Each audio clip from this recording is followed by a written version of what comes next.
Bonjour à tous. Aujourd'hui, c'est le premier épisode d'une nouvelle série, Verna pour vernaculaire. Le nom vernaculaire d'une espèce, c'est son nom vulgaire, ou nom commun. Et donc on parlera dans cette série des noms communs et de leurs dérivés. On commence évidemment par le mot moustique, qui est donc le nom vernaculaire pour désigner une famille d'insectes, les Culicidés, qui comporte près de 3600 espèces. Un nom pour 3600 espèces, c'est pas très précis comme nom commun, vous ne trouvez pas ? Bon allez, je suis mauvaise langue. Il y a quand même quelques noms, mais pas 3600. On va avoir le moustique commun, nom qui ne veut rien dire dans l'absolu, car il est commun en Europe, dont il est originaire, et il désigne Culex pipiens. Évidemment, ailleurs dans le monde, il n'est pas du tout commun. Culex a du coup donné le nom de famille Culicidés. Il y a un autre moustique qui a le droit à son nom commun. C'est le moustique tigre, le fameux Aedes albopictus. Probablement car il transmet des virus très dangereux comme le chikungunya ou la dengue. Donc on peut supposer que la dangerosité de ce moustique a conduit les hommes à le qualifier pour pouvoir en parler. Et pourtant, il y a un moustique proche du moustique tigre qui transmet la même chose et depuis beaucoup plus longtemps, mais qui n'a pas eu les honneurs d'un nom commun, Aedes aegypti. Ah, ça doit être une question d'époque, je présume.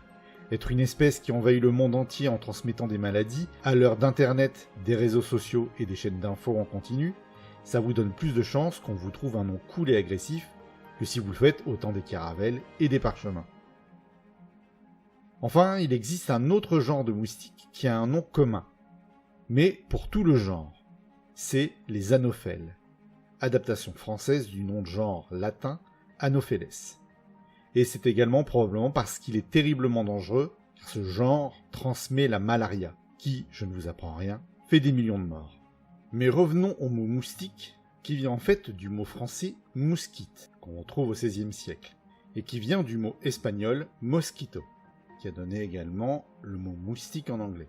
Le glissement du mot mousquite en moustique, l'échange du son T et que, viendrait de la similitude avec les mots mouche et tique. Le tique est aussi un animal suceur de sang. Mouche-tique, moustique. En espagnol, mosquito signifie petite mouche, et c'est le diminutif de mosca, la mouche, qui vient lui-même du latin musca, pour mouche. Dans certaines régions du monde, le moustique peut être appelé cousin, probablement une erreur due à la ressemblance entre le moustique et le vrai cousin, qui est le surnom de la tipule. Ok, si on veut. Mais il est vraiment plus gros. En gros, le moustique tigre fait entre 0,5 et 2 mm de long, le moustique commun fait entre 5 et 7 mm, et les tipules font généralement autour de 20 mm, voire entre 30 et 37 pour la grande tipule. Et pour aider à la confusion, les tipules sont également appelés maringouins en Louisiane et dans les Antilles, alors que le maringouin, au Québec, est utilisé pour désigner un moustique. Le mot maringouin viendrait de marui, marouin ou mbarigui, issu de la langue amérindienne Tupi-Guarani, parlée en Amérique du Sud. Et entre le XVIe et le XVIIe, le mot est devenu maringon, puis marigouin et enfin maringouin.